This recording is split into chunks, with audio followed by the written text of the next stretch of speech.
Bonjour, communauté Shalom. Bienvenue à cet espace d'échange du jour et d'enseignement. Et si on parlait aujourd'hui des erreurs, et si on parlait aujourd'hui, ou alors si on apprenait à avancer sans se juger. Dans cette vidéo qui va suivre, je voudrais te parler d'un fait simple. Je voudrais t'amener à comprendre le pourquoi il ne faut jamais s'attarder sur ses erreurs et comment transformer chaque chute en force. Viens et surtout, engageons-nous dans cette balade qui nous amènera à creuser dans notre réflexion, dans notre plus fort intérieur, certains éléments qui sont enfouis en nous et pourtant qui peuvent nous accompagner et nous permettre de nous asseoir et de nous affirmer. Nous allons pour cela utiliser l'un des livres sacrés, notamment la Bible, et je vous invite donc à rester avec nous pour partager cette galette intellectuelle. Retrouvons-nous tout à l'heure pour commencer l'échange.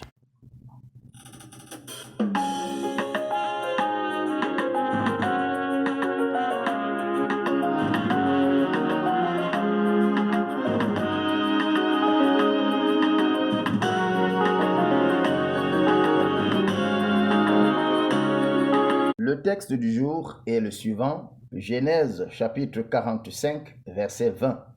Genèse chapitre 45, verset 20. Nous avons avec nous l'une des versions du docteur Louis II et voici ce que nous pouvons lire dans cette version-là. Ne regrettez point ce que vous laisserez, car ce qu'il y a de meilleur dans tout le pays d'Égypte sera pour vous. Ne regrettez point ce que vous laisserez, car ce qu'il y a de meilleur dans tout le pays d'Égypte sera pour vous. Amen. Que retenir comme exhortation, que retenir comme enseignement, comme message aujourd'hui? Notre passage est un extrait du propos que Pharaon tint à Joseph après avoir appris que les frères de Joseph étaient arrivés en Égypte. Il dit à Joseph de dire à ses frères d'aller en Canaan, prendre leur père et toute leur famille pour l'Égypte, avec cette promesse, ce qu'il y a de meilleur ici sera pour vous. Alors ne regrettez pas ce que vous laisserez là-bas en Canaan. En fait, Pharaon sait qu'il invite ce peuple à plonger dans un futur qu'il ne maîtrise pas, mais qui constitue la voie pour échapper à la famine qui fait rage. Rester là à regretter ce qu'ils laisseraient derrière eux n'apportera aucune solution.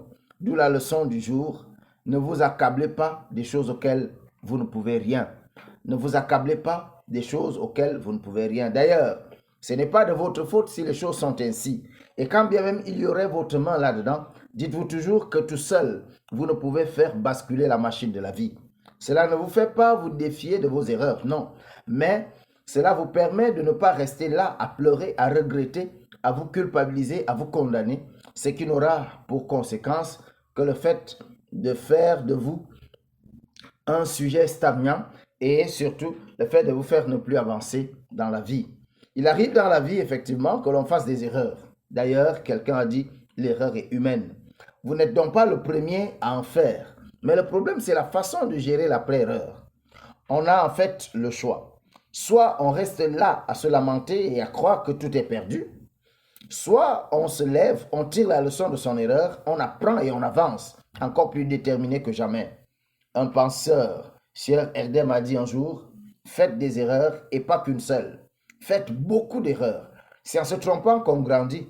Un jour, vous y penserez et vous verrez finalement que tous les succès de votre vie, toutes vos plus grandes expériences se sont construites à partir d'erreurs. Et tu peux le constater dans ta vie. Ceci ne devrait pas être compris comme une incitation à se tromper exprès, mais plutôt comme le fait de ne pas avoir peur de se lancer, même dans cet inconnu devant soi que la vie offre, comme le Pharaon l'a fait au père, frères et autres de Joseph. N'hésite donc plus jamais devant une opportunité par peur de faire des erreurs. C'est même d'elle que tu apprendras et que ton vrai toi apparaîtra.